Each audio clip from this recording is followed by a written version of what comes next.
There have been several high-profile mass shootings just this year, and none of them have led to any changes in the nation's gun laws.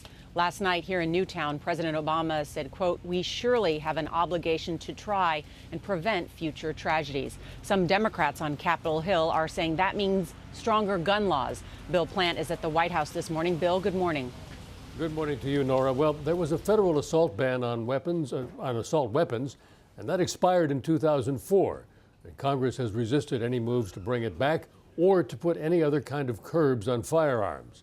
But today the question obviously is posed very starkly. Does this tragedy with the deaths of 20 children spur some action? Could this time be different? I'm going to introduce in the Senate, and the same bill will be introduced in the House, a bill to ban assault weapons. For some Democrats, Friday's shooting has inspired a new push to bring back the ban on assault weapons, a bill that would restrict the sale of guns like the one used in the Newtown massacre. I do believe this is a different time. I'm not going to say it's easy. It will not be easy. Carolyn McCarthy is a New York congresswoman who lost her husband in a mass shooting in 1993. This is where the American people are going to have to be outraged again. President Obama said last night he would use all the power of his office to prevent a repeat of the tragedies like the Newtown massacre. The president supports renewing the ban on assault weapons, but he ignored the gun control issue in his first term. And when he ran for president in 2008, he tried to reassure gun owners. I am not going to take your guns away. So if you want to find an excuse not to vote for me, don't use that one. Because that just ain't true.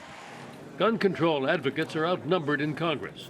Texas Representative Louis Gohmert argued Sunday that more guns are needed to prevent such tragedies, even inside a school principal's office. I wish to God she had had an M4 in her office locked up, so when she heard gunfire, she pulls it out, and she didn't have to lunge heroically with nothing in her hands. The politics of gun control are toxic.